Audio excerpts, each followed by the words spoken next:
You. Thanks a lot. Danke. Omar Ben Aini, خليكم معايا ما تزابيوش. Superbe. Je lui donne la main et je suis convaincu que vous allez, après, vous aurez droit au cocktail. Mais il faut avoir sa carte noire pour le Sérigala. Oui. Un petit message de Servei. Juste pour information, on confirme la réunion de l'AFDIP à 6h30 après le colloque, dans cette salle. Nous confirmons la réunion de l'AFDIP. J'aime bien vos têtes, vraiment vous allez m'en vouloir pour l'œuvre. Allez, on va applaudir tous très fort. Yalla, un peu plus fort la poste tout à l'heure, superbe. Il y aura un dîner de gala magnifique et des surprises. Omar Ben Aini, à toi la main. Tu appelles tes gars, tu appelles tes panélistes, tu vas nous parler de transformation digitale. C'est la plénière 2. Merci beaucoup. Merci, c'est Mohamed. Bien, bonjour à tous. Fin d'après-midi, fin de journée, fin de semaine, pratiquement fin de mois d'avril et post-1er mai, et on me demande d'attirer l'attention des DRH fatigués des négociations salariales et de la campagne des évaluations et des négociations avec les partenaires sociaux, donc quelques-uns ici présents. Et on me demande de faire ça à Marrakech avec une température de 25 degrés après avoir traversé la bord d'une piscine superbe. Alors à moins ça l'opérer de fermer les portes, je ne sais pas comment je vais garder les gens. Et cerise sur le gâteau, on me dit de parler de digitalisation. Donc vous imaginez qu'est-ce qu'il faudra faire comme agilité pour vous garder tous avec moi. Alors, j'ai trouvé une astuce. J'ai demandé aux intervenants qui tout à l'heure vont se présenter, mais je laisse les suspens, comme ça ils viendront comme au Festival de Cannes, avec suspense.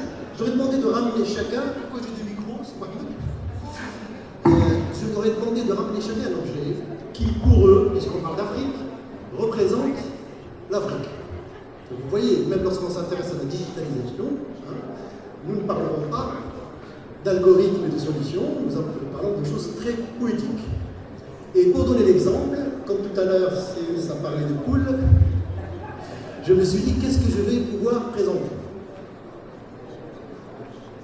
J'ai ramené ça. Je vais vous dire un peu ce que c'est.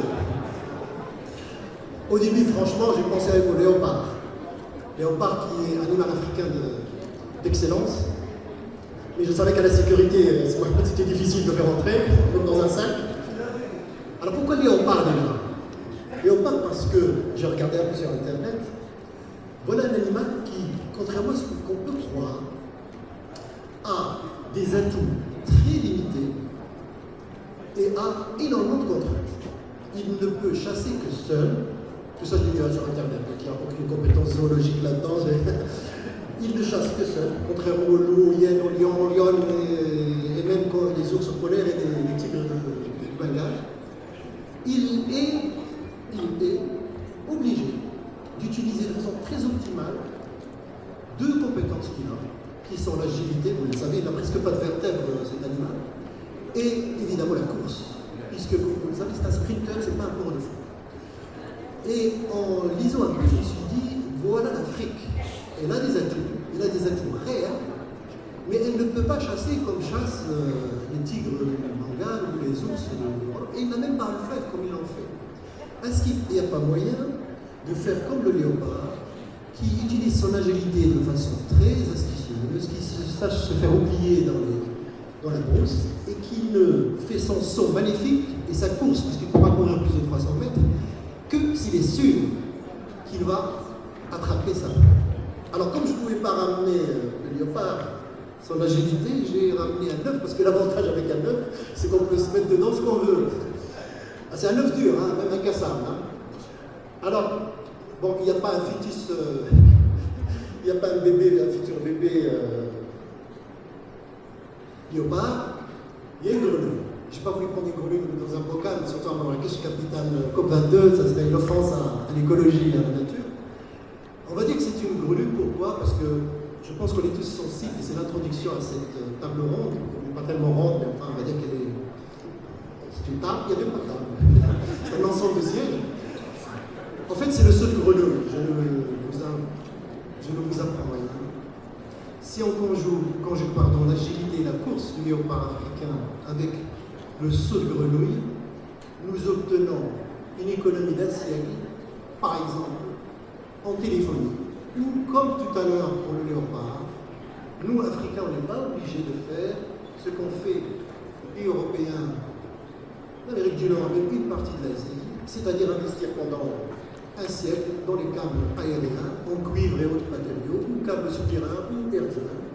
Nous avons dans un pays comme le Kenya, mais aussi au Rwanda, mais dans d'autres pays, même au Maroc, même si au Kenya c'est quand même spectaculaire ce qui se passe là-bas, on a des pays qui sont passés directement à la 4G et où il n'aura pas fallu construire des postes, des lignes téléphoniques partout, un investissement énorme, etc.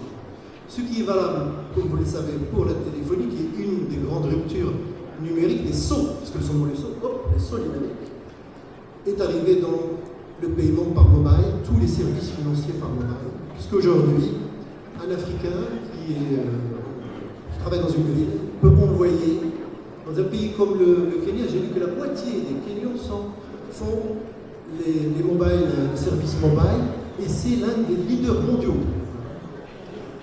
Et l'Afrique, paraît-il, c'est le premier marché des services mobile.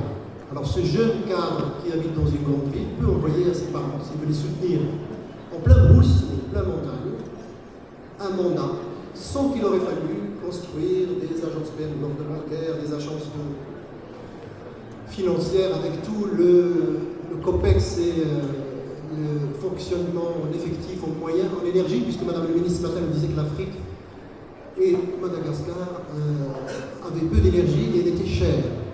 Donc il n'aura pas fallu construire les agences, ni investir en énergie, ni en ressources pour arriver à cette prestation. Et nous voilà dans notre sujet. Comment inviter la grenouille et le léopard par la digitalisation? Comment nos DRH pourront nous faire économiser un siècle et faire bénéficier les entreprises africaines de qualité de prestation de services de développement des hommes et des talents, sans que l'on soit obligé de dérouler de façon linéaire toutes les étapes qu'ont connues les entreprises européennes, américaines ou asiatiques. En fait, comment faire un saut quasiment de la première révolution industrielle à la troisième, sans être obligé d'adapter et d'installer la deuxième révolution industrielle. Donc, je vous rassure, on ne va pas vous assommer d'algorithmes et de transistors, ni de solutions informatiques. J'ai l'honneur, le plaisir d'avoir avec moi des intervenants de haute qualité que vous connaissez tous. Et j'invite en premier Laslo Abdelkaziz, que tout le monde connaît, très grand ami de la GEF, toujours présent à chaque fois que les sollicité, président de l'APEMI, qui est, pour simplifier, l'association des professionnels au Maroc qui interviennent dans les systèmes d'information, et directrice générale de GFI Maroc. Laslo, installe-toi là où tu veux, et dès que tu t'installes, tu m'expliqueras. Alors, mon œuf, il est là, je le laisse ici. On va être à l'Africaine, on est bien s'asseoir par terre. Mon œuf, il est là. J'ai contribué. Alors, c'est moi. Avant d'inviter les autres amis qui vont nous rejoindre, tu nous as amené une fleur. Je crois que tu as un micro à côté. Ça marche? Merci. Oui. D'abord, merci à la GEF de m'avoir donné l'occasion de parler devant cette assistante et bravo au président et à l'ensemble des membres du bureau pour l'organisation. Effectivement, on a reçu un petit mail en disant chacun doit ramener quelque chose, un objet, et qui a une relation avec l'Afrique et le digital. Donc, moi, je vous présente mon objet, c'est une fleur. Alors, pourquoi j'ai choisi une fleur? Trois raisons principales. La première, c'est qu'une fleur prend ses racines dans la terre. Elle se nourrit de quoi? Elle se nourrit du soleil et de l'ombre. C'est exactement comme l'Afrique. L'Afrique a ses richesses sous terre. Elle développe son tourisme grâce à l'eau et le soleil. Ça, c'est la première raison. La deuxième raison, j'ai choisi une fleur pour sa beauté éphémère. que les poètes appellent jeunesse. C'est comme l'Afrique. L'Afrique, c'est un pays de jeunes, et sa richesse, c'est la jeunesse. Et enfin, troisième raison, j'ai choisi la fleur parce qu'elle est facile à trouver partout, elle est agréable. Et le digital est censé nous rendre la vie facile et agréable. Voilà. Super. J'invite aussi à joindre ces deux fleurs, parce que j'ai deux fleurs à côté de moi à gauche. J'invite Jamal Belharash, cette fois en sa qualité de PDG de People and Company. Et lui aussi, il ne vient pas les mains vides. Il ramène avec lui un objet, mais plutôt un chiffre, un nombre plutôt, un numéro, 46 664. 46 664, c'est le numéro de prisonnier d'un de mes mentors. Pour ceux que j'ai eu le plaisir de recevoir dans mes bureaux respectifs, j'ai toujours les photos de 3 mentors qui sont Gandhi, Luther King et Mandela. 46 664, c'est le numéro de prisonnier de Mandela. Et pour moi, ça représente les convictions, le militantisme, la cohésion nationale, le don de soi. Et quelque part, la c'est ça. Merci. Excellent. Merci Jamal de nous rappeler les valeurs sûres de ce continent.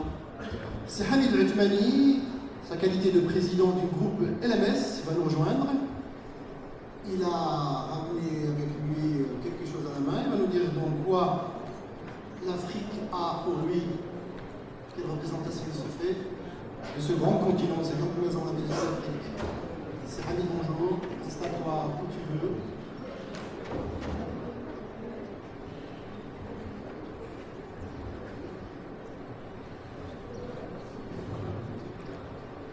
Qu'est-ce que tu leur ramènes? Tu as un micro à côté. Merci, c'est Omar. Merci au staff de la GEF pour la qualité du travail effectué. Alors moi, je ne sais pas, ce sont peut-être des souvenirs de jeunesse. Hein. Est-ce que c'est peut-être le cinéma ou les vieux livres ou les lectures de livres de français, des lire et comprendre qu'on avait à notre jeunesse, à l'école primaire. Vous devez dire quel âge c'est notre année, donc c'est déjà le 19e siècle. Et à l'époque, pour moi, l'Afrique, c'est un trésor, c'est des aventures. Et pour moi, le trésor et les aventures, c'était symbolisé par un vieux coffre. J'ai ramené avec moi. Donc c'est un coffre avec un vieux bois qui provient de la forêt tropicale. Et qu'est-ce qu'il y a dedans? Alors ce qu'il y a dedans, c'est naturellement des pierres. Et j'en ai ici. Des cailloux? Des cailloux, voilà. On a des pierres. Et ce sont des pierres qui nécessitent un travail et qui nécessitent un polissage. Et c'est ce polissage qui va nous ramener vers un trésor. Et ce trésor, eh bien, ce sont ces bijoux. Et j'ai ramené également des perles. Voilà. Oui.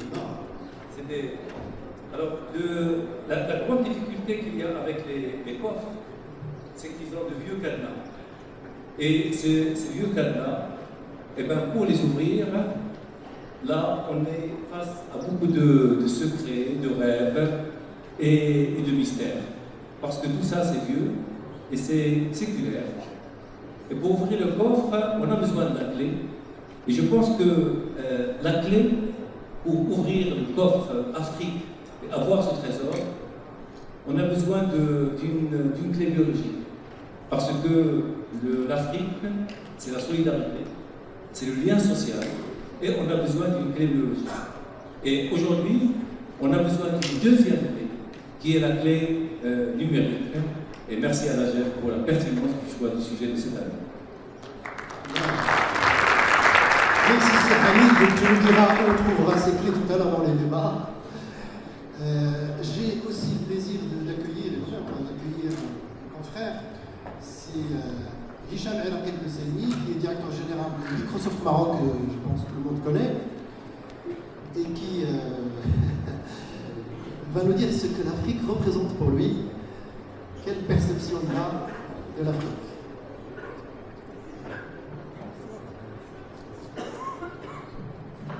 Merci Swarmak, ravi d'être parmi vous dans cette agréable organisation. En fait, moi j'ai ramené un objet que vous allez retrouver sur vous tous. En fait, on est plein dans le digital et pour moi le mobile représente vraiment le digital pour l'Afrique. Et comme a dit Swarmak tout à l'heure, comment des pays comme le Kenya, avec M-Pesa, etc., ils ont fait des révolutions planétaires.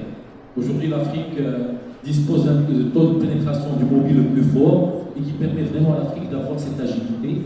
Et là, dans tout ce qu'on va discuter, le mobile va revenir à la charge dans la transformation digitale et réellement va apporter à l'Afrique cette dimension planétaire pour, encore une fois, aller au-delà des challenges qu'on a pour avoir une transformation digitale. Merci. Donc le sprint du léopard et le saut à travers le mobile. Sizied Meshkin, qui est le directeur opérationnel pour la région MEA, j'imagine que c'est Middle East et Africa, il me corrigera de toute façon, pour Sopra RH. Marhaba, Sizied.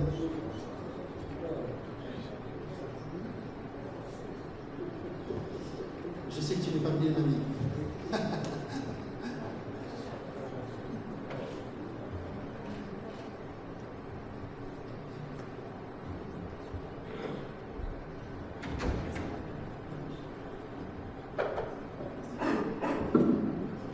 Merci Sir Omar, merci à la présidence de la GEF et au gouvernement de la GEF qui m'a donné cette occasion en fait, de participer avec vous dans cette agréable en fait, expo.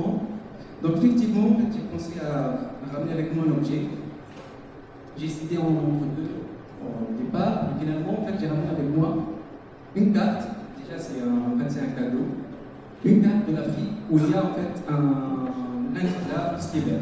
Et ça me fait penser à un continent africain qui est en train de se libérer, qui est en train de s'ouvrir et impressionne le monde entier par sa croissance rapide et surtout par son potentiel. Voilà, c'est pour cette raison que j'ai amené avec moi en fait, cet objet.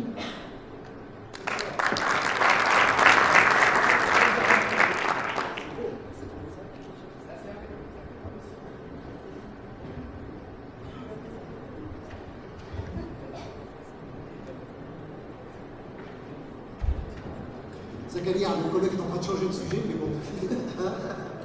Allez, Lise Badna-Klesdiak. Monsieur Antoine Olivo, qui est directeur général de Deloitte Conseil Maroc, va rejoindre ses participants. Bienvenue. Il reste encore une place ici, non payante. L'Afrique pour vous, Antoine, c'est quoi?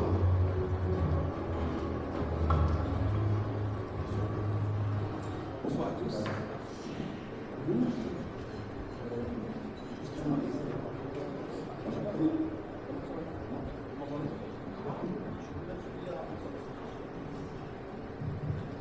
Oui. Bonsoir, merci de m'accueillir. Alors, j'ai pas de chance, je passe en dernier, donc le mobile a déjà été pris, mais je vais quand même vous présenter mon mobile. Alors j'avais hésité à venir avec un smartphone au début. Un smartphone en me disant, finalement le smartphone, symbole de l'innovation, symbole des sauts numériques dont on va parler. Et évidemment, on a des combats d'anticipation que est en train de mener l'Afrique. Et puis je me suis dit finalement, ce mobile-là, très simple, il est le symbole pour moi d'une technologie qui est à la fois pragmatique et inclusive. Et le sujet du digital en Afrique sera certainement un sujet de bon sens, sera certainement un sujet d'inclusion, et donc cet équilibre entre innovation et bon sens sera vraiment une des clés. Donc d'une certaine manière, je pense que l'Afrique de demain, elle sera un peu 4G, on en a parlé tout à l'heure, mais elle sera aussi un peu 2G. Voilà, c'était ça le choix.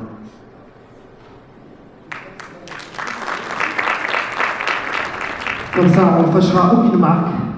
Voilà. J'ai mis le mien pour ne pas vous piquer le vôtre. Bien, on a 5 thématiques que nous voulons discuter, échanger, critiquer, se disputer, se bagarrer avant d'aller tout à l'heure à la piscine pour ceux qui n'ont pas peur de l'eau. Tiens, on va parler de quoi? D'abord encadré, je vous propose avec mes amis de parler de l'ampleur et de l'enjeu de la digitalisation dans les entreprises africaines. Nous restons dans le domaine de l'entreprise avec grand E, des organisations bien sûr publiques. Nous sortons un peu de la digitalisation de tous les domaines, on reste dans les entreprises, dans le monde de la création de valeur, soit organisation publique ou privée. Le deuxième point que je vous propose d'analyser, c'est de dire à partir du moment qu'on a cadré, de quoi on va parler, quel est le rôle du DRH.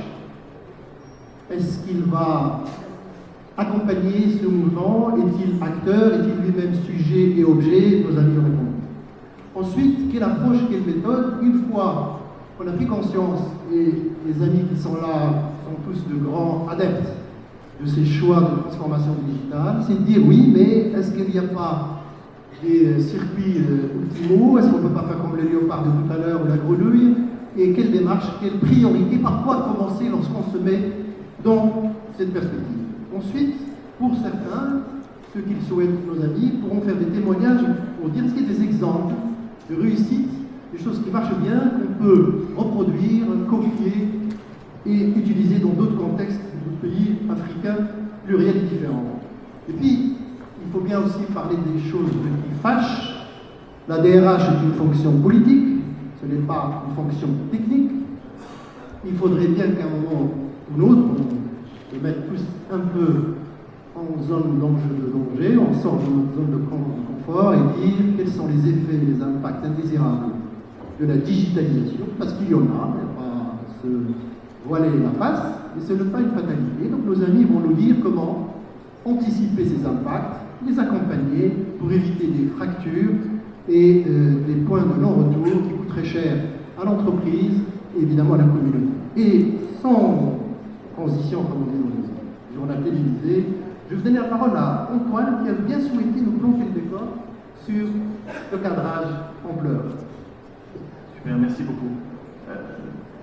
Vous n'aviez évidemment pas besoin de moi pour savoir que la transformation digitale est un phénomène de très très grande ampleur. Je voudrais quand même peut-être démarrer par quelques chiffres, et je vais prendre des chiffres du Maroc, pas de l'Afrique, donc je vais me focaliser sur le Maroc aujourd'hui. 18 millions de smartphones, 21% de croissance l'année dernière, et sur ces mêmes smartphones, 54 millions de téléchargements de réseaux sociaux. On va parler des réseaux sociaux tout à l'heure, et notamment dans les nouvelles logiques d'apprentissage, on a des phénomènes qui sont des phénomènes à la fois personnels et qui peuvent être des phénomènes professionnels. Et puis, on a un troisième chiffre qui est le 2 millions d'opérations de e-commerce l'année dernière, 40% d'augmentation. Donc on voit bien que la dynamique est extrêmement forte et que les taux de croissance sont forts, et donc on a une vitesse d'appropriation qui est de manière extrêmement accélérée. Et ça touche tous les domaines. La santé, l'éducation, la distribution, la logistique, et finalement il n'y a pas un seul secteur aujourd'hui qui est épargné. Alors on pourrait passer des heures à parler de digital, mais moi j'ai voulu focaliser sur 3 enjeux qui me semblent assez majeurs. Le premier, c'est la confiance.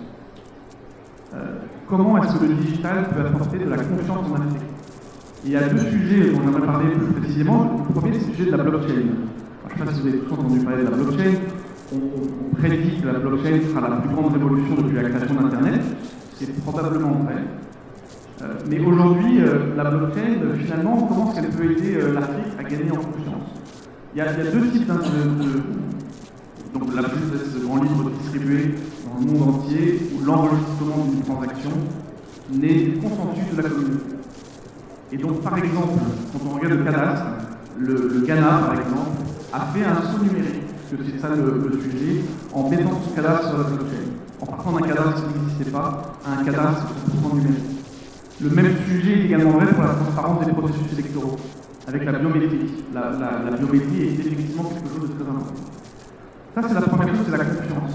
La deuxième chose, c'est véritablement un sujet d'inclusion. Alors, le sujet a été évoqué sur le mobile banking, et on voit bien que dans un pays comme le Kenya, le développement du mobile banking a permis de faire évoluer la bancarisation de 58%. On est sur des phénomènes extrêmement importants qui ont un impact social et un impact de création de biens qui sont très importants. Et puis le troisième point, c'est l'accessibilité. Et de quelle manière est-ce que le digital peut donner accès à des produits, à des services, des services qui soient publics ou privés, de la manière la plus efficace possible.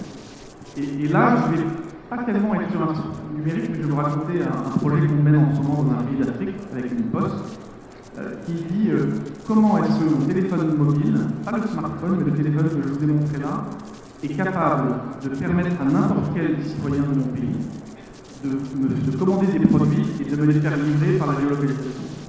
Et tout ce projet a été structuré autour de la 2G, d'une connexion Internet 2G, pragmatique, utile, mais qui permet une accessibilité extrêmement forte. Et on pense, nous, effectivement, que l'Afrique sera 4G et elle sera 2G aussi, et que l'équilibre entre ces innovations qui sont extrêmement technologiques et puis des choses simples sera probablement une clé du succès. Et dernièrement, peut-être pour conclure, vu de l'entreprise. Donc nous, on a interrogé 400 entreprises africaines dans 7 pays sur la maturité digitale. Et ce que les gens nous disent, ce que les dirigeants, ce que vous nous dites, c'est qu'à 85%, la vision des enjeux est claire. On sait ce qu'il faut faire. On sait dans quel domaine il faut aller. Mais par contre, cette même population, à 57%, dit aujourd'hui, j'investis moins de 1% de mes budgets d'investissement dans le digital. Et donc ça veut dire quoi? Ça veut dire qu'un des enjeux de l'Afrique sera de choisir les combats d'investissement prioritaires que vous aurez à mener et de voir de quelle manière est-ce que vous arrivez à passer dans la phase d'exécution.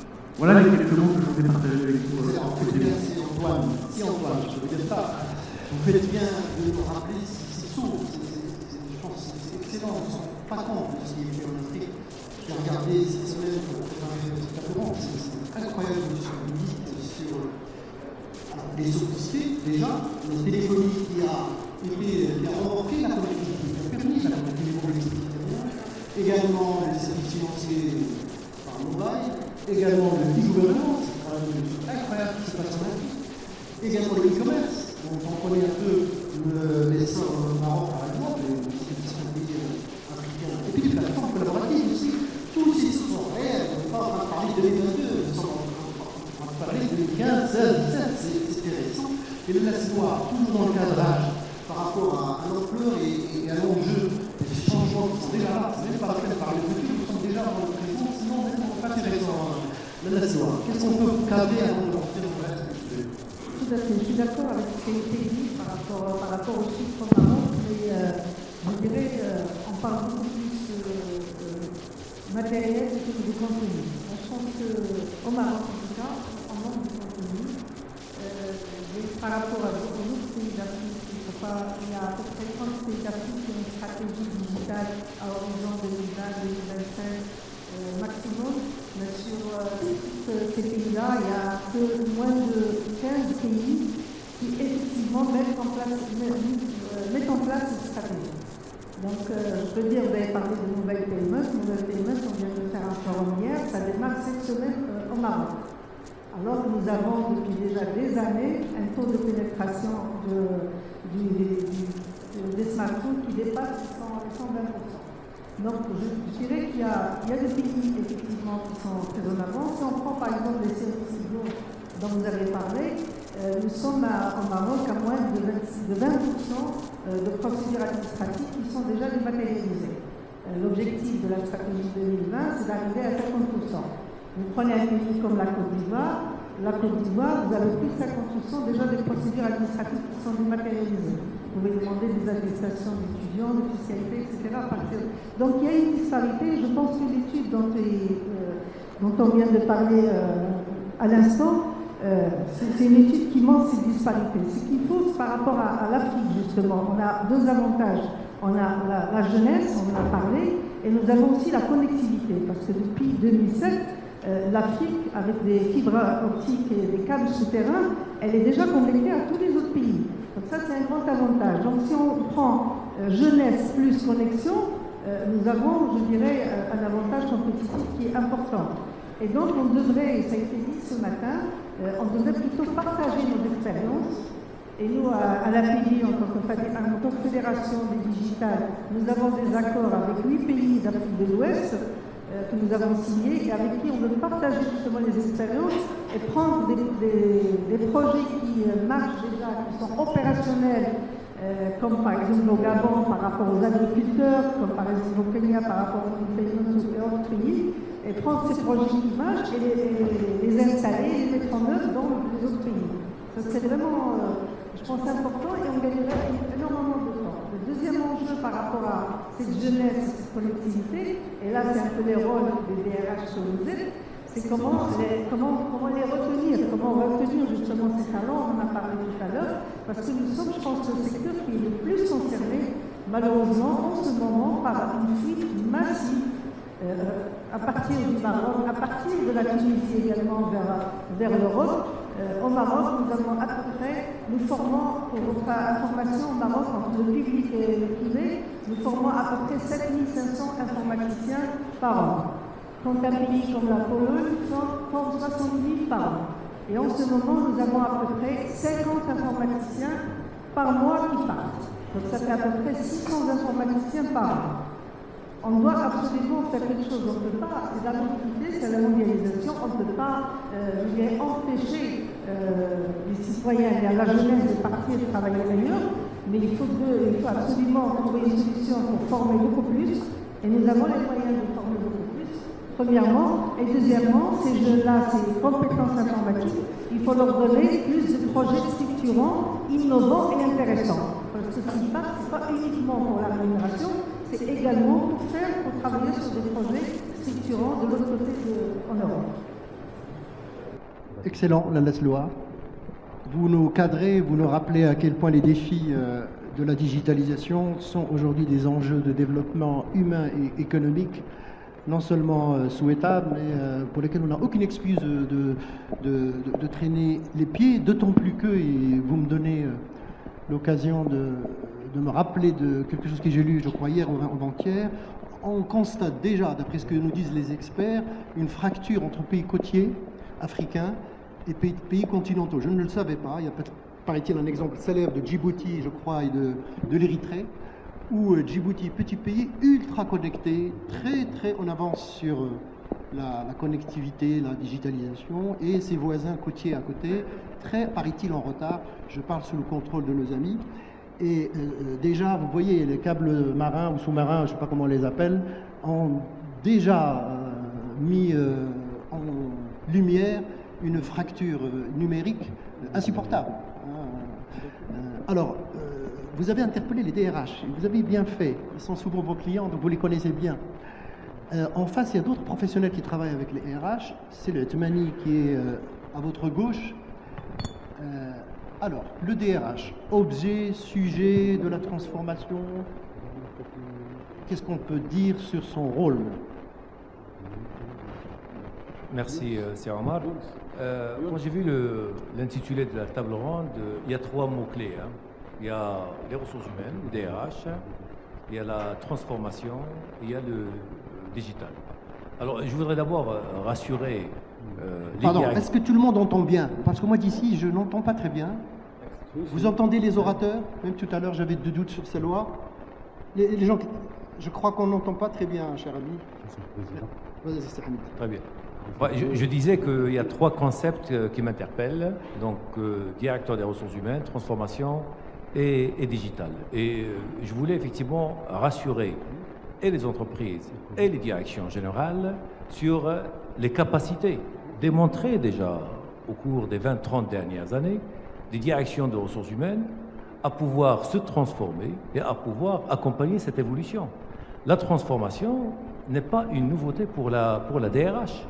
Nous avons tous vécu au cours de ces 15-20 dernières années l'arrivée de la GPEC et comment les DRH se sont parfaitement adaptés.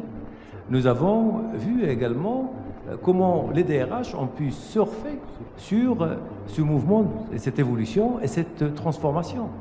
Quand le DRH est parti voir l'ensemble de ses collaborateurs pour leur donner la parole à travers les sondages d'opinion, vous connaissez tous, c'était un grand risque et c'était une grande claque au niveau de l'entreprise. C'est écouter les collaborateurs sur ce qu'ils disent et renvoyer effectivement l'image des angoisses, du vécu, des préoccupations, etc. Et là également, avec les moyens qui étaient utilisés à l'époque et les moyens d'aujourd'hui, le DRH n'a pas eu de problème pour effectivement accompagner cette transformation.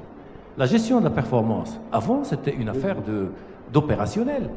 Maintenant, c'est l'affaire du directeur de ressources humaines et c'est la direction de ressources humaines aujourd'hui qui gère la performance. Et là également, la DRH a accompagné cette évolution.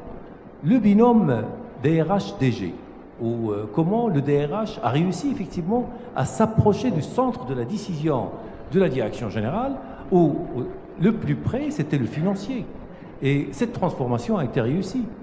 La vision stratégique et l'implication de la DRH dans la construction de la vision stratégique a également été un élément important. Je vais encore même plus loin. Le partage de la fonction RH avec les opérationnels, qui était une grande révolution au niveau de la fonction, et les DRH ont montré énormément d'agilité. Je crois que la transformation, les changements ne font pas peur aujourd'hui à la communauté des directeurs de ressources humaines, qui l'ont bien démontré. Alors, une fois qu'on a dit ça, qu'est-ce qu'on peut retenir aujourd'hui, qu'est-ce qu'on peut observer aujourd'hui comme nouveauté? Le DRH, c'est Abdelhak, peut-être il est parti, ou là s'il est encore là, eh bien, il fait partie de la génération de DRH qui avait travaillé avec le Telex. C'était bien avant le fax. Aujourd'hui, c'est Abdelhak, utilise les techniques les plus évoluées d'assessment et de recherche en recrutement en utilisant les réseaux sociaux. Je ne sais pas s'il est là. Non, il est parti. Donc, très bien. Donc, la question posée, qu'est-ce qui est en train de changer, qu'est-ce qui est en train d'évoluer dans le contexte des ressources humaines? Moi, je pense qu'il y a 4 points et qu'on peut approcher à travers différentes cibles. Le premier volet, c'est le rapport à la data. Ça a changé. Avant, le DRH était dans un système de data siloté. Eh bien, il y a des informations qui concernent la carrière dans un tiroir, qui concernent la formation dans un tiroir, qui concernent la paie dans un tiroir. Aujourd'hui, le rapport à la data est en train de changer et le DRH est interpellé sur ce plan-là. Le rapport au temps est un élément important qui est en train de changer.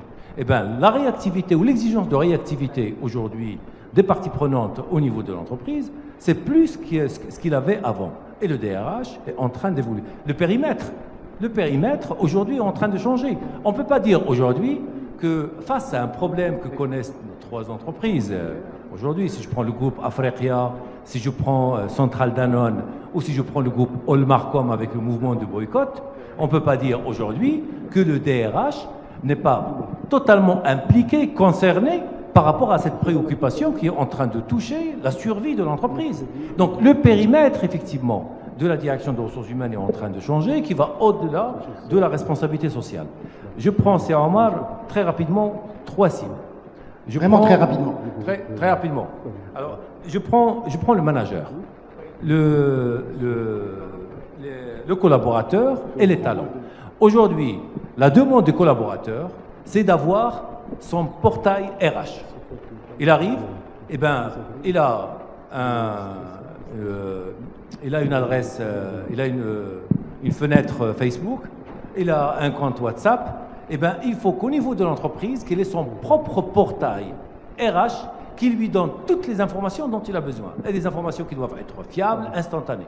Aujourd'hui, le collaborateur ne veut pas attendre jusqu'à la fin de l'année pour qu'on lui dise vous êtes à 80% de la réalisation de vos objectifs. Aujourd'hui, le 27 février, il faut qu'il sache à quel niveau de réalisation de ses objectifs. Le 3 juin, même pendant ses congés, il va consulter son portail RH et avoir la totalité des informations. Il peut même demander une attestation de salaire pendant ses congés. Donc, il faut qu'il ait son portail RH. Le manager aujourd'hui, il faut qu'il ait l'ensemble de la data qui concerne la totalité du fonctionnement de son équipe, avec les éléments de performance, avec les éléments de suivi, et le DRH, en utilisant l'ensemble des algorithmes nécessaires, en puisant l'information de l'ensemble des tiroirs qui existaient, il faut qu'il mette à sa disposition cette information de manière instantanée et fiable. Et aujourd'hui, la gestion des talents. Le DRH ne travaille pas en autarcie. Il ne prend pas l'ensemble de son personnel, il le met à l'intérieur de l'usine et il ferme ça à clé dans un autre coffre. Dans son coffre, non. Le DRH est ouvert.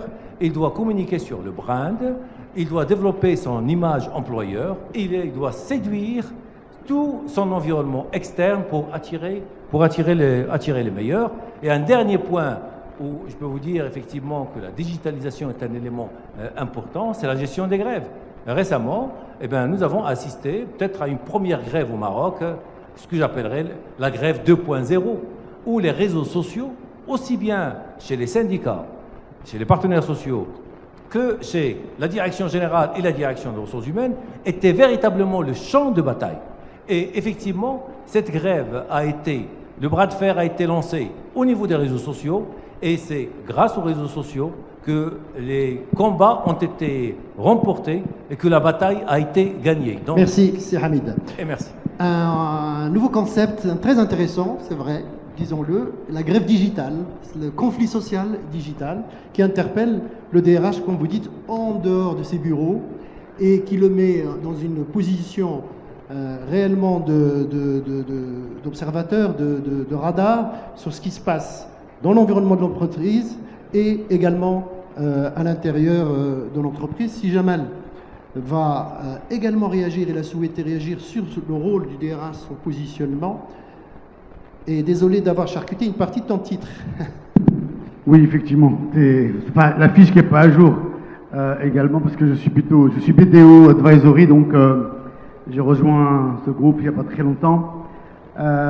Si tu permets, 2 remarques préalables au regard des chiffres que j'ai entendus tout à l'heure, puisque déjà dans l'objet de mon introduction ce matin, j'ai voulu alerter sur l'absence de prise de conscience des entreprises, en tout cas au Maroc et même ailleurs, sur le tsunami qui est en train d'arriver sur le digital. Et on a échangé à l'instant. Je ne pense absolument pas que la prise de conscience est réelle, et particulièrement dans le tissu économique de la PME-PMI, et encore moins dans les grandes entreprises. Donc, le rôle, justement, dans ce cadre-là, des DRH, entre guillemets, et pour ceux qui ont participé à une table ronde que j'avais initiée il y a à peu près 3 ans, et donc, par contre, je me souviens que Hicham était là et Zakaria Arbea également, où je disais que le DRH, fonction obsolète. Si vous vous souvenez de cette table ronde, j'affirme qu'aujourd'hui, elle est en train de devenir obsolète au regard, justement, de cette transition numérique qui est en train d'arriver, pour plusieurs raisons. D'abord parce que, au-delà de la capacité ou non de DRH, entre guillemets, à faire le changement, bien évidemment, la question ne se pose pas. La véritable question, c'est est-ce qu'ils sont en capacité de le conduire dans les règles de l'art, sachant qu'aujourd'hui, il y a 3 sujets fondamentaux de la transformation numérique, qui sont autour de l'expérience client, sur laquelle ils ne sont pas toujours impliqués, qui sont autour de l'expérience collaborateur, sur laquelle ils sont impliqués, et bien évidemment sur la dématérialisation de l'entreprise, qui est fondamentale. Sur ces 3 axes, l'axe parallèle qui est l'innovation, avec les nouveaux modes de travail qui sont en train de révolutionner l'entreprise. Et enfin, il faut insister sur le fait que la révolution numérique, ce n'est pas une affaire technologique. Moi, j'insiste là-dessus. C'est une révolution culturelle. C'est pourquoi aujourd'hui la fonction RH doit prendre la main là-dessus. Ceux qui pensent que la transition numérique aujourd'hui, c'est avoir un site web, une application responsive, etc., c'est tout faux. Tout à l'heure, effectivement, tu parlais effectivement de la partie, par exemple, du feedback du collaborateur, parce qu'il va avoir ça régulièrement. Bien évidemment, il y a des outils. Aujourd'hui, il y a des outils qui existent, qui s'appellent le continuous feedback, qui sont digitalisés, qui vous permettent de suivre le collaborateur toute l'année, tous les jours. Mais ça veut dire quoi? Ça veut dire qu'aujourd'hui, cette révolution culturelle nécessaire, c'est d'abord faire en sorte que l'entreprise à l'intérieur, lorsque le collaborateur qui lui est déjà digitalisé à l'extérieur, lorsqu'il rentre, il doit continuer à vivre cette expérience digitale. Sinon, il y a un mismatch.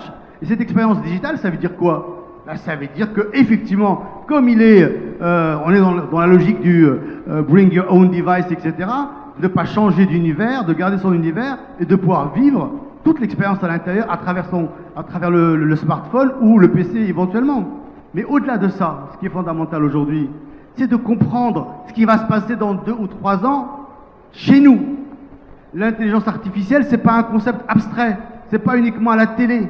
C'est qu'aujourd'hui, la fonction RH va être disruptée. Le recrutement, de plus en plus, va être disrupté.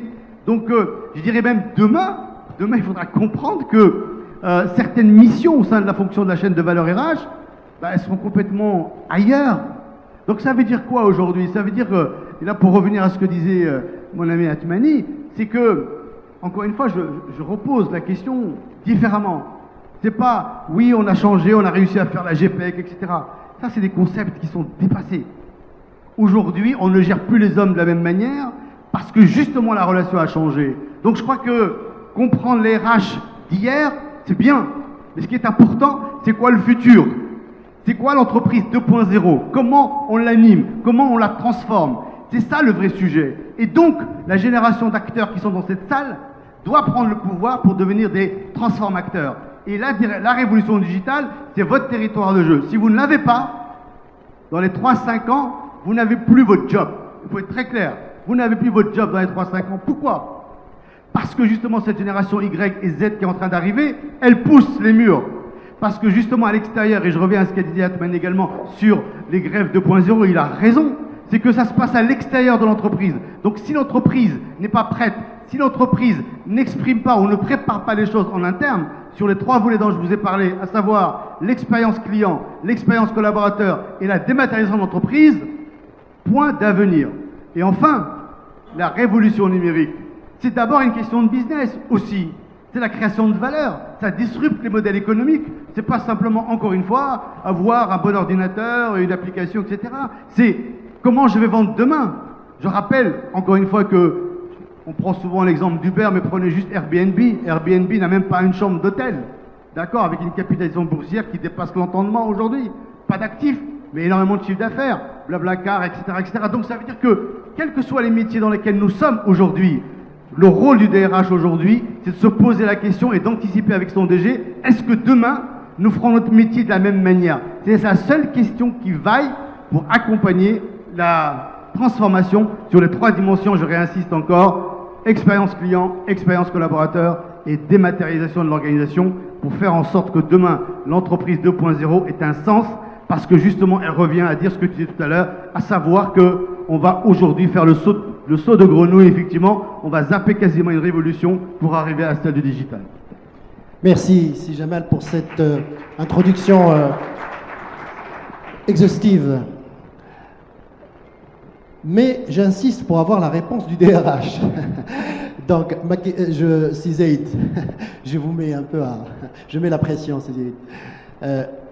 Que doit faire le DRH? Quel est le rôle du DRH face à ce que nous a dit Si Jamal, C'est Atmani et tout à l'heure Antoine et Laslois sur tous ces exigences, ces challenges? Concrètement, quel est son rôle? Il se positionne comment concrètement?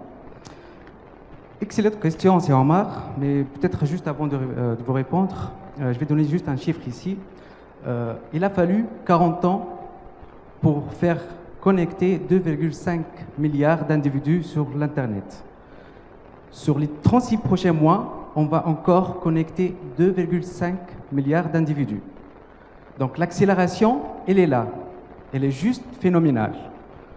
Et ça permet d'avoir un gain d'opportunités massif pour l'humanité dans son ensemble.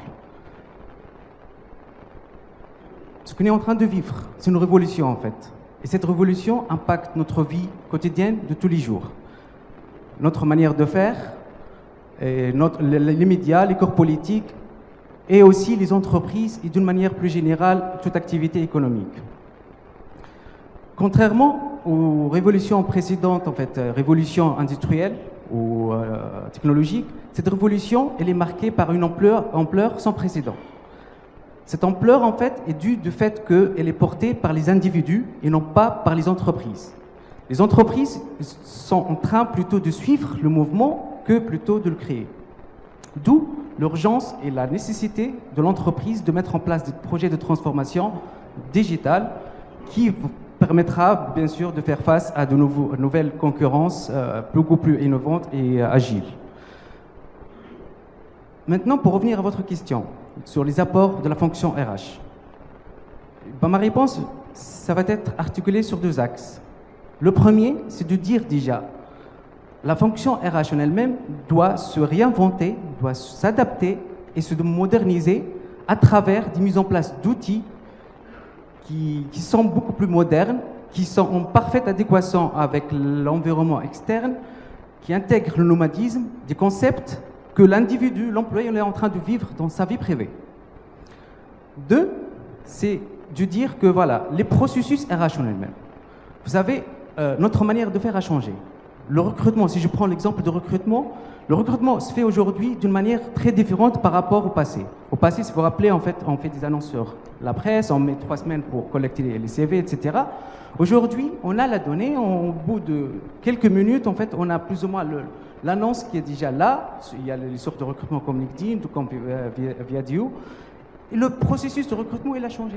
Pareil pour la formation. La manière de faire de la formation, elle est différente d'avant. Aujourd'hui, on parle de plateforme e-learning, on parle de MOOC qui est en tendance. Tout ça doit être intégré dans le processus RH pour que ce soit adapté par rapport au monde extérieur. Ça, c'est le premier point, donc, par rapport au processus interne RH. Le deuxième, qui me semble aussi très important et primordial pour la fonction RH, c'est le fait de dire que la fonction RH, elle est déjà un business partner. C'est là où le DRH doit prendre le manche pour, cette fois-ci, piloter un changement qui est en fait d'ordre plutôt sur d'ordre changement, donc un accompagnement au changement de la transformation de l'entreprise. Donc sa mission va s'articuler sur 4 volets. Le premier sujet, c'est accompagnement au changement de la culture de l'entreprise. Qui dit digital et dit entreprise qui va changer de manière de faire du business. Donc mettre, comme l'a dit M. Jamel, mettre l'expérience client au centre de l'organisation. Donc ça demande un changement de culture d'entreprise. Et du coup, en fait, la manière de management de l'entreprise. Ça, c'est le premier sujet. Le deuxième, c'est accompagner l'évolution métier. Vous savez, 75% de nos enfants aujourd'hui, des enfants qui intègrent les écoles, vont exercer des métiers qui requièrent des compétences qui n'existent pas encore. Donc, il y a une transformation des métiers, il y a une transformation des compétences. Aujourd'hui, on parle de community manager, on parle de web designers et de plus en plus des développeurs mobile. Donc, il y a une transformation du métier et c'est là où le DRH doit plus ou moins accompagner par la mise en place des plans de développement adéquats, par des plans de formation, etc. Le troisième sujet, en fait, c'est lié à l'organisation, donc le changement organisationnel. Qui dit digital, dit agile. Et là, je me rappelle en fait de l'intervention du CEO de LinkedIn qui dit en fait, si vous êtes content de votre produit le jour où vous lancez, ce que vous lancez trop tard. Et c'est ça la culture de l'agile en fait. Et c'est ça la culture du digital. C'est une culture qui demande en fait plutôt une organisation beaucoup plus aplatie, horizontale, où en fait il n'y a plus de silos entre les différentes organisations. Encore une fois, c'est là où la direction ressources humaines doit accompagner ce changement d'organisation. Et sur le quatrième point, plutôt le quatrième sujet, c'est accompagnement du changement de mode de travail. Vous savez, on ne travaille plus de la même manière. Et si on reprend les 3 règles en fait, qui définissent le travail, qui sont les 3 unités, l'unité lieu, l'unité temps et l'unité action ou activité. Si je prends les 2 premières unités, en fait, ces 2 unités ont été chamboulées avec le digital. Maintenant, si je prends l'unité lieu, avec le cloud, on peut travailler de n'importe où. On a l'accès à toutes les ressources et on peut accéder à notre travail et faire exécuter notre travail. Pareil pour l'unité temps. Aujourd'hui, à n'importe quel moment de la journée, on peut répondre à nos SMS, plutôt à nos messageries, on prend des décisions et même on envoie des actions. On n'a plus la fameuse restriction 8h-18h. Du coup, en fait, les 2 changements d'unité vont faire apparaître de nouveaux modes de travail, tels que le télétravail, tels que les freelancers, qui sont de plus en plus en mode aujourd'hui. Et c'est là où il y a le rôle de DRH de mettre en place un cadre social qui lie l'employé à l'employeur et plus ou moins maîtriser ce phénomène, ce nouveau phénomène. Merci beaucoup, Sizaïd.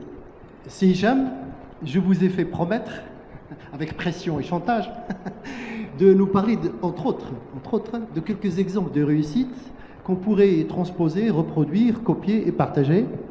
Je vous laisse nous donner quelques éléments, s'il vous plaît. Je vous remercie. En fait, je voudrais juste revenir sur qu'est-ce qu'on attend d'un DRH dans des projets de transformation digitale, de par nos quelques expériences qu'on a eues aussi bien à l'international qu'au Maroc. Et après, je parlerai des exemples, d'un exemple, en fait, sur lequel je voudrais revenir, celui de Microsoft. En fait, lorsqu'on est dans un projet de transformation digitale, la réussite sur le retour d'expérience dépend principalement de l'accompagnement au changement culturel. Et à chaque fois qu'on est en train de lancer un nouveau projet, toute notre attention se porte sur l'accompagnement de l'équipe DRH. Lorsqu'on voit qu'il y a vraiment une très forte volonté, il y a un sens du projet de transformation digitale au niveau de la DRH et comment ils sont impliqués, on est plus à l'aise sur la réussite du projet. Et ça, c'est aussi valable à l'international qu'au Maroc, avec des exemples assez concrets. Donc réellement, ce qu'on attend dans cette quête à la transformation digitale du DRH, on attend qu'il reprend en fait son bâton de pèlerin, de leader, pour donner le temps sur vraiment l'intérêt de faire ces projets de transformation digitale. Maintenant, pour parler de Microsoft, je vais vous parler en fait d'un changement qui s'est passé sur les 4 années et demie, 5 ans. Microsoft on a eu un nouveau CEO. Et ce qui est assez impressionnant, ce qui on voit en fait arriver au niveau des grandes multinationales américaines, c'est une avalanche des personnes qui ne sont pas naturellement américains. En l'occurrence, chez Microsoft, c'est un Indien qui a fait tous les rangs de l'entreprise jusqu'à arriver à un rôle de VP, et après, elle a été promue en tant que président. C'est une première. Maintenant, Google aussi en fait la même chose, etc., etc. Et on va voir de plus en plus des gens venir de l'Inde, non nécessairement de l'Inde, de la Chine, etc. C'est un long sujet qu'on pourrait débattre par la suite, mais bon, il y a une course à la compétence qui est en train de se faire au niveau du marché de l'Asie. Donc ce monsieur, lorsqu'il est arrivé chez Microsoft en tant que président, il a dit « Moi, j'ai 2 choses à faire. Je veux en fait me concentrer sur redéfinir la mission de l'entreprise et la culture de l'entreprise. Sur la mission de l'entreprise, d'un point de vue positionnement stratégique, etc., mais sur la culture de l'entreprise, bien évidemment, c'était une fonction majoritairement basée sur les ressources humaines. Et je peux vous dire, à l'échelle de 2 ans, on a commencé à cueillir les fruits, aussi bien en interne qu'à l'extérieur de l'entreprise. Juste un chiffre révélateur. En 4 ans et demi, Microsoft a pris pratiquement 4 fois le valeur boursière. 4 fois. La capitalisation boursière de l'entreprise a été multipliée par 4. Et profondément, j'ai vécu ça à l'intérieur de l'entreprise, le changement culturel était, je dirais, à 50% de cet exploit que Microsoft a pu réaliser. Et je vous passe tous les choses qu'on a mis en place pour accélérer, on va dire, l'expérience des utilisateurs. On parle des millennials qui ont une certaine expérience à l'extérieur de l'entreprise, qui veulent la retrouver à l'intérieur de l'entreprise. On a parlé tout à l'heure du Self-Service Portal. On a parlé vraiment on vit à une digitalisation totale. On a vraiment le zéro papier lorsque ça concerne les ressources humaines. Aujourd'hui, le métier de ressources humaines chez Microsoft, en gros, il n'adresse absolument pas le côté administratif. Je veux une attestation, tout ça, c'est self-portal, c'est outsourcé en Inde et c'est en un clic qu'on reçoit tous les documents dont on a besoin. Alors que le métier de ressources humaines, il est refocusé sur le career development, sur comment on va faire un plan de succession. Et chaque personne dans l'entreprise, naturellement, on a un plan de succession, on a un pipeline même de succession. On ne peut pas se permettre à l'échelle d'une certaine entreprise demain, il y a pour une certaine raison, un individu qui est clé pour l'entreprise, il part et on se retrouve à dire qu'est-ce qu'on fait. Ça, c'est vraiment, je dirais, les métiers clés d'un DRH au niveau de Microsoft. Je vous remercie. Laisse-moi une seconde, simplement pour vous annoncer que après cette première tournée, oui, je change d'endroit pour attirer leur attention et pour qu'ils attrapent la torticolis en fin de journée. Donc, c'était juste pour dire on va passer à un autre mode, selon toujours le conducteur sur lequel on a convenu ensemble en avant. On va être dans le speed speaking cette fois, et peut-être avec un peu d'interaction entre nous. Alors, il nous reste 2 points à traiter, puisqu'on a traité le cadrage, on a traité, si Mohamed me fait des clins d'œil, mais contractuellement, je me suis engagé avec mes amis, 12 minutes chacun. Donc, je suis vraiment dans le timing. J'ai regardé mon téléphone, on a encore au moins 15 minutes minimum. Donc, il faut qu'on parle, après le cadrage, après l'ampleur, après le rôle du DRH, et après quelques exemples, il nous reste 2 points importants. Il nous reste à dire, mais comment on fait? La méthode, l'approche, par où je commence si je suis DRH? et que je m'en lance dans le digital, il y a beaucoup de nos amis ici qui sont en projet de lancement de digitalisation de leur entreprise ou de leur fonction, qu'importe. Comment je fais? Je commence par où? Et comment faire le saut de grenouille pour ne pas refaire les erreurs d'entreprises qui se sont lancées dans des usines à gaz et qui ne s'en sont pas sorties. Et par où commencer? Et même ceux qui sont déjà digitalisés et qui veulent passer à l'âge 2 de la digitalisation, que faire, que pas faire? Et puis, puisque vous êtes tous prestataires et vous avez tous dans vos valises des prestations, c'est l'occasion de nous dire, les uns et les autres, en quoi nos amis peuvent venir vous servir chez vous pour gagner en temps, agilité, le saut de de la grenouille. Et pour commencer, deux personnes ont souhaité parler sur le point de la méthode et l'approche. Antoine, vous avez dit oui, je veux bien parler de la priorisation et des méthodes. Je vais juste me permettre de rebondir sur ce qui a été dit sur le rôle du DRH. C'est-à-dire que on veut faire porter beaucoup de casquettes au DRH en ce moment, et le digital notamment le fait. On veut qu'il soit à la fois business partner, ça a été évoqué, on veut qu'il soit facilitateur, on veut qu'il soit créateur de liens, on veut qu'il soit innovateur, il faut qu'il soit Chief Happiness Officer aussi, donc le bien-être au travail.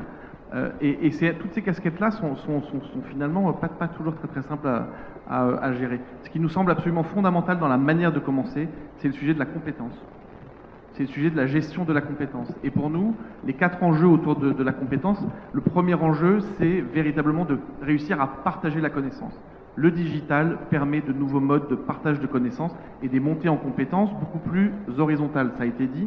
On a parlé de l'émergence des réseaux sociaux dans la vie personnelle des gens. Aujourd'hui, les réseaux sociaux d'entreprise et ces logiques d'apprentissage communautaire. Donc, vous savez, on passe d'une relation de pair, P-E-R-E, à pair, P-A-I-R. Et de quelle manière est-ce qu'on partage les succès, on fait monter en compétence les gens. Nous, on pense que la première clé, c'est la montée en compétence sur le digital dans une approche communautaire. Très bien. La deuxième chose qui nous semble importante, c'est la rétention. Je ne vais pas revenir sur tout ce qui a été dit sur le bien-être au travail, que je partage absolument. Il y a un point aussi qui est très important, et je vais revenir sur la quête de sens qui a été mentionnée ce matin, c'est de quelle manière est-ce que les organisations peuvent mettre en place une responsabilité sociale et environnementale forte pour donner du sens au parcours de carrière de leurs collaborateurs. Ça, pour moi, c'est la deuxième chose. La troisième chose, c'est aller chercher la compétence ailleurs. On a parlé, alors le mot n'a pas été complètement employé, mais open talent. C'est-à-dire qu'aujourd'hui, dans tous ces nouveaux métiers, dans tous ces nouveaux rôles, les entreprises ne peuvent pas avoir toutes ces compétences-là en interne. Et donc la capacité, et c'est très vrai en Afrique, de fédérer des freelances, ça a été dit, de fédérer des startups, de fédérer des communautés de crowdsourcing pour aller chercher de la compétence en complément des ressources, me semble quelque chose d'intéressant. Et puis le dernier point, puis je conclurai là-dessus, c'est les nouveaux métiers. Les nouveaux métiers, on a parlé de métiers autour de la data, on a parlé de métiers autour du social, on a parlé autour de la blockchain. Ça, c'est absolument fondamental de réussir à les anticiper et à aller chercher ces compétences-là là où elles sont. Et moi, je vais juste prendre, je ne vais pas faire de pub, mais je vais juste prendre l'exemple de Deloitte.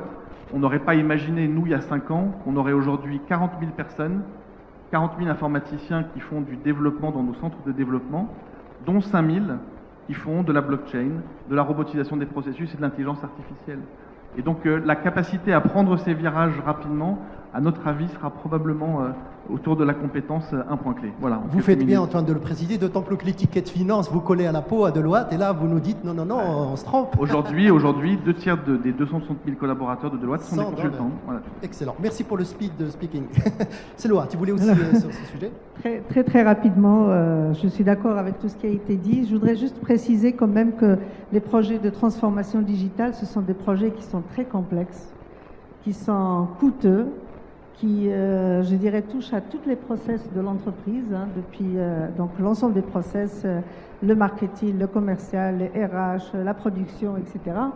Donc ce sont des projets qu'il faut, je veux dire, faire avec une véritable gestion de projet, se faire accompagner par ce qu'on appelle l'assistance à maîtrise d'ouvrage. Je pense que c'est quelque chose qui est très important. Et le rôle du RH, en plus de ce qui a été dit tout à l'heure, c'est-à-dire accompagner par rapport au changement, par rapport à la culture du changement, je pense qu'il y a un rôle qui est encore beaucoup plus important, c'est que quand on réussit un projet de transformation digitale, il y a pas mal d'emplois qui se transforment ou qui n'existent plus parce qu'on les a informatisés, on a informatisé ces process. Et donc, le rôle du DRH également, c'est comment gérer cette suppression d'emplois, comment reconvertir les gens, parce qu'il faut les reconvertir.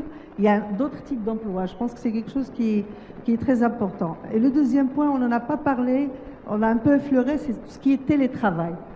La tendance maintenant dans les autres pays, c'est ça, c'est de fermer des bureaux, c'est de travailler à distance, à partir de chez soi. Et je pense qu'au Maroc, ça va commencer, si ce n'est pas déjà commencé. Et là, comment on va évoluer cet employé? Donc c'est toutes les règles d'évaluation qui vont changer, et même la réglementation. On a encore ici avec nous Monsieur le ministre, les réglementations vont changer. On parle maintenant, on n'a pas encore sorti le code du travail, alors que le code du travail maintenant ne prévoit pas le télétravail. Donc comment ça va se passer? C'est une réflexion qui doit être menée, et je pense que l'AGEF, c'est l'association adéquate pour mener ce type de réflexion. Absolument. Si Hicham, sur la méthode, l'approche, par où commencer, quelle priorité pour les DRH? Tu ne peux pas tout faire. Et s'il fallait faire économie d'énergie comme notre grenouille et sauter un peu, qu'est-ce qu'il peut faire? En fait, je dirais deux choses. On est en face surtout je parle de la nouvelle génération, et c'est là où on va aller chercher les talents, les métiers de futur, etc., qui sont les métiers dont on a besoin aujourd'hui. C'est vraiment les quick wins. C'est fondamental. C'est des gens qui ne peuvent pas attendre. On est vraiment dans l'accélération de l'accélération. Et les quick wins et vraiment être dans la nouveauté. On veut mener un projet de transformation digitale, effectivement c'est complexe, etc. Mais en tant que collaborateur, que utilisateur final, on ne doit pas lui faire sentir cette complexité. Et comment on peut le faire? On doit le faire à travers des quick delivery. C'est-à-dire on commence par sortir des choses, et au fur et à mesure on sort de nouvelles fonctionnalités pour faciliter en fait son travail au quotidien, pour qu'il retrouve la même expérience qu'il vit ailleurs sur des réseaux sociaux. Donc ça, c'est un. Deuxième point fondamental qu'on attend des DRH, c'est vraiment veiller à l'équilibre de la vie personnelle professionnelle. Et ça, on oublie, parce que dès qu'on commence à aller sur le digital, on est en train d'envahir un peu la vie personnelle de nos collaborateurs. Donc ça nous remet vraiment une question qui est un peu plus large, et je pense qu'encore une fois, ce forum est je pense le meilleur forum pour en discuter, d'autant plus qu'on parle du télétravail, etc. Et on réellement, en tant que collaborateur, on attend le DRH sur ce genre de questions. On passe à l'impact. Et si Ziad, vous souhaitiez sur ce sujet nous éclairer, quel impact quel impact indésirable, les impacts agréables, on en a bien parlé, on a bien vendu la digitalisation, je pense, à des DRH déjà convaincus, je pense, de l'utilité de cette transformation. Mais, comme disait tout à l'heure Siloa, on ne fait pas d'omelette sans casser les œufs, parfois même la poêle. Qu'est-ce qu'on peut faire pour, justement, que tout cela se fasse sans trop de factures? Lapsus révélateur, vous avez compris ce que je veux dire. À vous la parole. Merci Omar. En fait, vous venez de le dire, en fait, on a toujours tendance de parler des bienfaits de la digitalisation et de la transformation digitale, et on a tendance à oublier ou peu parler des effets indésirables ou des effets plus ou moins négatifs sur les individus de manière particulière, et sur l'aspect social surtout. Donc, en fait, l'histoire nous a plus ou moins enseigné que toute révolution industrielle ou numérique est suivie, ou plutôt accompagnée nécessairement par une phase, ou plutôt un processus destructif. Et malheureusement, les emplois sont les premières victimes de cette destruction. Aujourd'hui, il y a une vraie inquiétude par rapport à cette perte d'emploi et par rapport au taux de chômage qui ne cesse d'accroître. Il y a une étude en fait qui a été faite par l'université d'Oxford qui dit que 47% des emplois d'aujourd'hui vont disparaître, ou plutôt risquent de disparaître dans les 20 prochaines années. Si on classifie les emplois en 3 catégories, catégorie production, transaction et interaction. Donc, une pensée reste plausible de dire que on va dire les emplois de production, le secteur de production va plus ou moins être conquis par les robots, par l'intelligence artificielle. Les transactions par les serveurs intelligents et par les plateformes. Et qu'est-ce qu'il nous reste? En fait, tous les métiers vont converger à un certain moment, et plutôt vont se concentrer vers tout ce qui est plus ou moins interaction.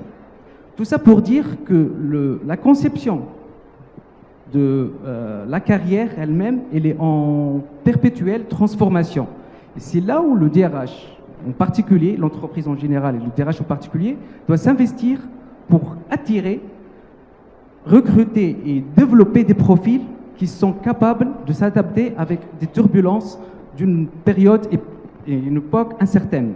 Donc des profils en fait qui ont les compétences plutôt déjà, qui acceptent l'incertitude, deux, qui plus ou moins qui sont innovants et qui acceptent l'apprentissage continu, trois, c'est des profils qui multiplient les compétences, et quatre, des profils qui changent de carrière plusieurs fois. Ça, c'est le premier plus ou moins effet indésirable.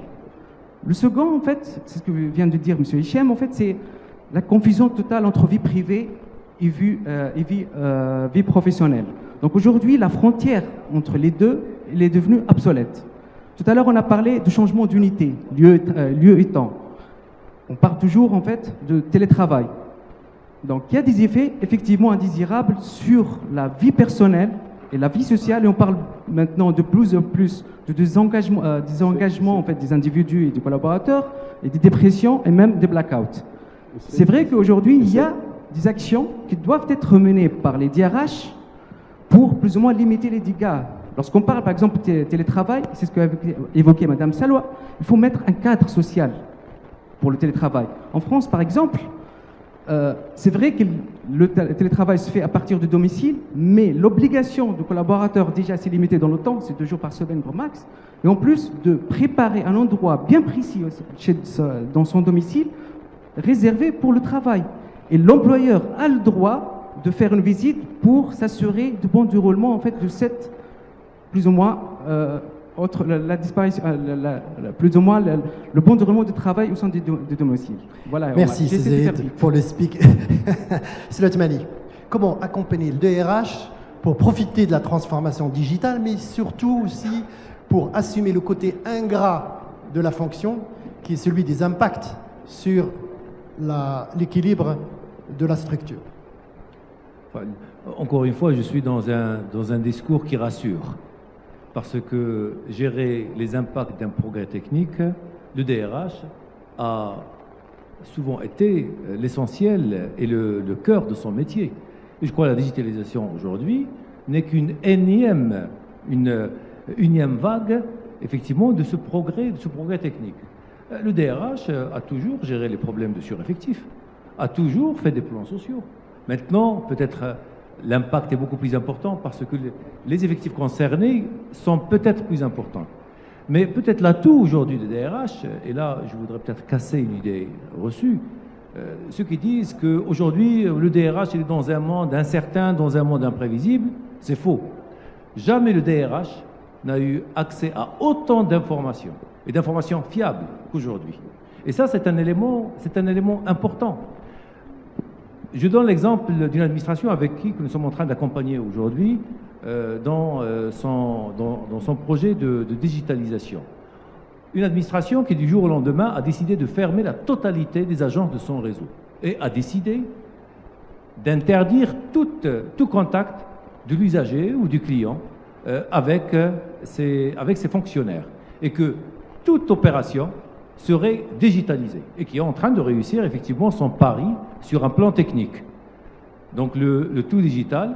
Alors la question aujourd'hui, c'est qu'on s'est retrouvé du jour au lendemain avec l'équivalent de 3000 fonctionnaires sur les bras et qu'il faudrait effectivement reconvertir.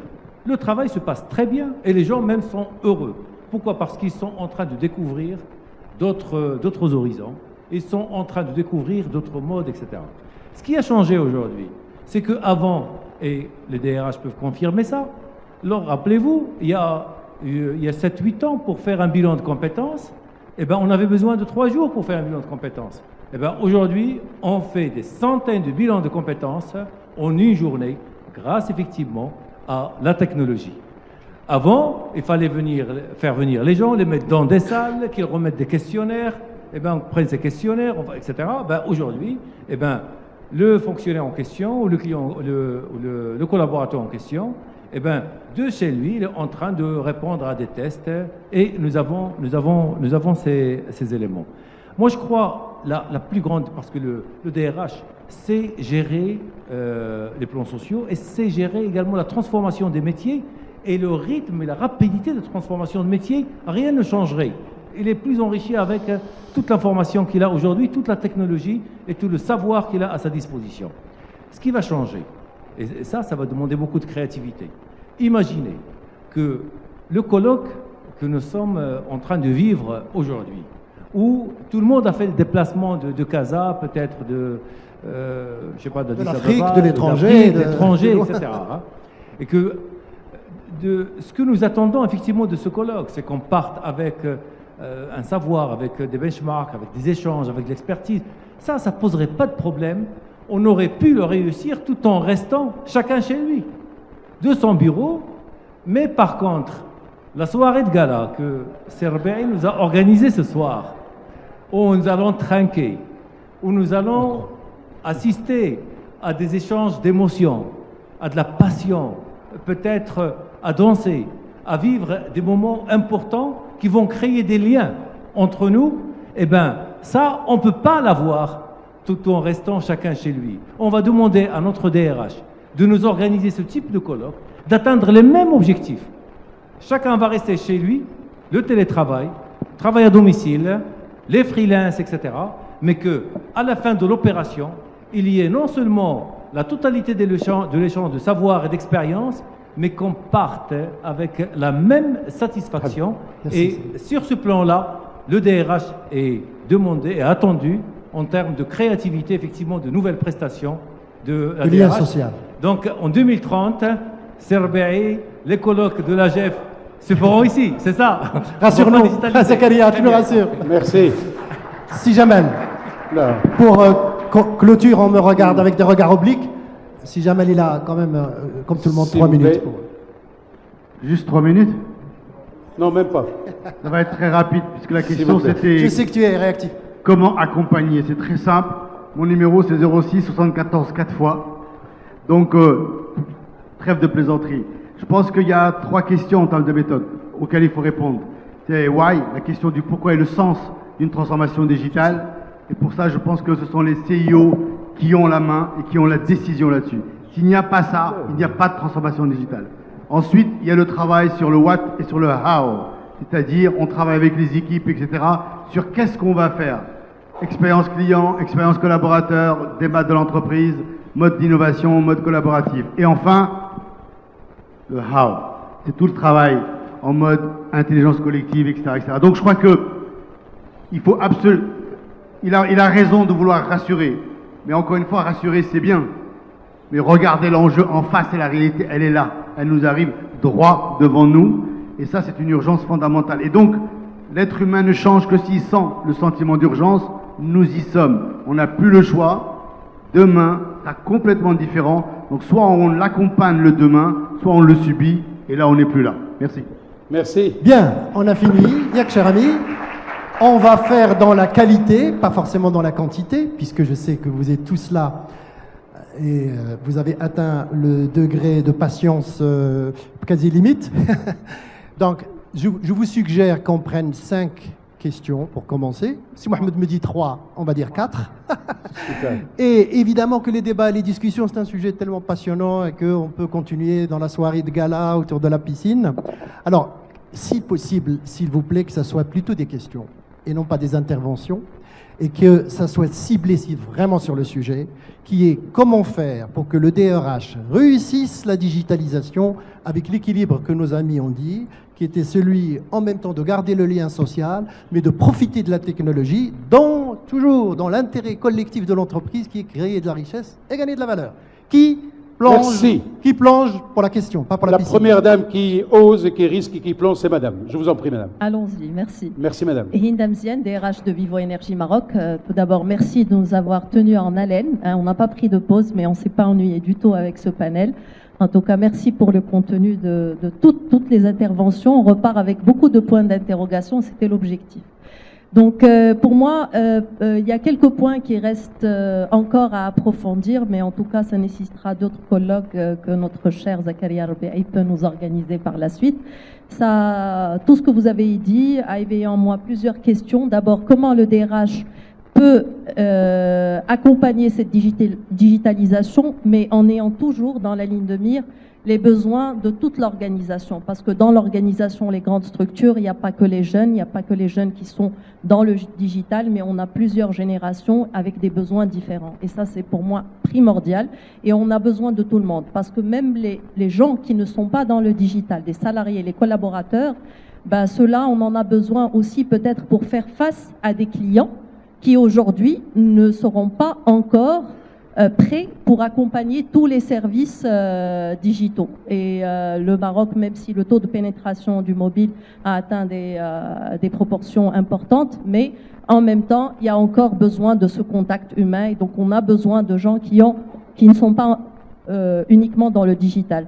Deuxième point, et quelques personnes aussi, quelques intervenants l'ont touché, très important, c'est comment maintenir l'équilibre entre le digital, mais en même temps le contact humain. On en a besoin. Et je pense que Atmani l'a cité, même en lançant toutes les campagnes de transformation digitale, nous avons besoin de créer au sein de l'entreprise des événements, des opportunités d'engagement pour maintenir l'impact sur les collaborateurs. Troisième point, et c'est pas nouveau, l'importance des soft skills, de la communication. Je pense que c'est très très important. Nous connaissons tous l'enjeu de la communication, ne serait-ce que dans l'interprétation des emails, la manière avec laquelle on travaille. Qu'en serait-il demain avec tout l'enjeu de la digitalisation? Comment accompagner les collaborateurs pour aller au-delà du digital, de la communication digitale? Et dernier point, Monsieur Ziad, je pense, l'a touché quand il a parlé d'impact, surtout partie négative. Je pense que avec les transformations digitales, nous aurons beaucoup d'enjeux de performance parce qu'on demandera plus aux collaborateurs. Et à ce moment-là, quel dosage aussi entre la performance, entre les difficultés de burn-out. Merci. Merci. Ça te fait tes 4 questions. Hein. Je te propose de les prendre toutes les questions oui, pour laisser à nos amis. Voilà, nous avons déjà 4 questions qui ont été posées. Je crois que quelqu'un souhaitait, Madame. Très intéressant. Madame Makhloufi. Les femmes ont la pêche aujourd'hui, c'est Mohamed. Les hommes aussi. Les hommes dorment. Bonsoir tout le monde. Merci pour les différentes interventions. Moi, c'est une question très brève. Est-ce qu'il n'y a pas un risque de déshumaniser la fonction? On est dans les ressources humaines. Bien. Merci. 5e, dernière question. Y a-t-il? Voilà. Sinon, il se tait à jamais. Les hommes, allez les hommes. Je veux un homme, moi. Allez. Je veux un moustachu ou un barbu qui pose la question. La digitalisation les concerne. Ça, c'est très dangereux ce que tu viens de dire, Romain. Tu veux un homme? Avant le dîner de gala, c'est un peu risqué. Bien, on y va pour les 5 questions. Super. Bien. Allez-y. Alors, puisque les hommes ne veulent pas poser la question, j'en pose une. Je me permets. J'ai vu le docteur Alexandre Laurent, très célèbre, docteur d'abord et digitalien par magie, qui a dit que dans quelques années, la DSI et la DRH doivent fusionner. Tout simplement. C'est ma question. La DRH et la DSI devront fusionner. Le fameux Laurent Alexandre, qui doit fusionner. Et que c'est un non-sens que ces deux fonctions, à l'heure de la digitalisation, se soient séparées. Alors, je vous laisse répondre. Omar, Laurent Alexandre est un grand docteur très respectable. Il fait des interventions sur YouTube extraordinaires. La mort de la mort, par exemple. Hein, on a beaucoup de respect pour lui. Hein, mais l'entreprise, c'est pas un corps humain. L'entreprise, c'est des flux. L'entreprise, ce n'est pas des organes où il y a le foie, le cœur, etc. Ça, c'est. Hein. Aujourd'hui, moi, j'aimerais bien que Laurent Alexandre m'aide à digitaliser les valeurs au niveau de l'entreprise. Et vous, tous, vous avez travaillé sur les valeurs. Moi, j'aimerais bien que Laurent Alexandre, en fusionnant la DSI et la direction de ressources humaines, m'aide effectivement à digitaliser les négociations sociales et les relations avec les syndicats. La vision. Moi, j'aimerais bien que le docteur Laurent Alexandre m'aide effectivement à digitaliser le bien-être, à digitaliser la vision. Non, le périmètre de la DRH, il est énorme, il évolue et il change en permanence. Alors, qu'est-ce qu'on a vu récemment? Voilà. Donc, un collaborateur, aujourd'hui, avec un dispositif totalement digitalisé que nous sommes en train de mettre en place chez un groupe, pour ne pas le nommer, c'est l'OCP. Le collaborateur en question peut, à travers son portail, avoir accès à tout moment sur le taux de réalisation de ses objectifs. Et il va voir qu'il est à moins 20% au niveau de tel objectif parce qu'il a un déficit dans une compétence donnée. Et il va tout de suite rentrer dans cette compétence et il va se rendre compte que ce qui est exigé dans cette compétence, c'est le niveau 5, alors que lui, il est au niveau 3 et qu'il lui manque 2 points. Pour les 2 points, tout de suite, le collaborateur en question va être connecté avec un site mondial d'e-learning qui va lui proposer des formations adaptées, lui permettant de suivre cette formation, de suivre des tests et des examens. Et on lui dit que dans 2 mois, si vous suivez tel volet, et vous allez passer du niveau 3 au niveau 5. Alors, que doit faire la DRH? La DRH, comme l'a dit Madame la directrice des ressources humaines de Vivou, le champ est encore important. Très bien, c'est Hamid. Je suis désolé, il faut vraiment que je cours. Merci. Il y a Jamal, Antoine, après je crois qu'il y a... Enfin, nos amis, vous allez... Ouais. On va dans le désordre. Jamal a demandé la parole et Antoine, et après... Non, moi je voulais juste en fait dire que j'étais d'accord avec vous tout à fait. Je pense que l'enjeu, c'est comment faire cohabiter cette nouvelle génération avec les anciens. Donc ça, c'est quelque chose qui est important. Je pense qu'il y a la formation. Formation, c'est important. Et vous avez parlé de quelque chose aussi important, c'était les emails par rapport au contact humain. Je pense qu'au niveau des emails, il faut des procédures. Les gens maintenant ont tendance à vous envoyer le bébé, le morceau, juste en vous mettant en copie, etc. Et donc là, il y a tout des process maintenant qu'il faut mettre en place pour vraiment réglementer les emails. Je pense que c'est important. Mais vous avez tout à fait raison. Parfait. Si Jamal. Moi, je voudrais juste répondre à la question de Madame sur la déshumanisation, je crois, de la relation. C'est une très bonne question. Et préalablement, dire aussi que je pense qu'on peut rentrer dans le détail de ce qu'on peut faire avec le digital. Il y a beaucoup de choses à faire. Donc, c'est un océan. Donc, le sujet, c'est pas d'être technique ici. Madame, vous avez raison de poser la question. Mais la réponse est la suivante. Le digital, entre guillemets, c'est celui qui va vous permettre d'avoir plus d'humanisme au sein de l'entreprise parce qu'il va reléguer toutes les tâches, entre guillemets, qui ne sont pas tout à fait à création de valeur pour créer une véritable conversation permanente avec les collaborateurs. Aujourd'hui, le vrai sujet, il est là. Le management ou le management intermédiaire ne fait pas son boulot. Et c'est ce qui fait qu'aujourd'hui, si demain, tous ces éléments-là sont complètement dans un flux relativement dynamique et positif, vous verrez que l'humanité au sein de l'organisation va se développer, va créer davantage de valeur. Parce que de quoi se plaignent aujourd'hui les collaborateurs? C'est l'absence de sens. L'absence de sens. Pourquoi ils sont de moins en moins engagés? Parce qu'ils ne croient plus ni aux leaders au plus haut, ni à leur propre leader. Donc ce qui fait qu'aujourd'hui, ils partent pour un oui, pour un non. Particulièrement sur les GY ou les GZ aujourd'hui, qui n'ont plus de problématique de mobilité. Donc ça veut dire qu'aujourd'hui, soit on croit en quelqu'un et on le suit, soit on n'y croit plus. Et pour y croire, il faut que je puisse converser avec lui régulièrement, qu'il s'intéresse à moi et qu'il me connaisse davantage. Donc au contraire, cette révolution numérique, encore une fois, elle n'est pas technologique, elle est révolution culturelle pour faire de l'organisation, dans une approche complètement holistique, une vraie vision et un vrai espace de communication qui va non seulement de l'aménagement, bien sûr, des bureaux, mais au-delà de ça, de mettre l'intelligence collective au cœur de l'entreprise qui fait que demain, on innove mieux, plus vite.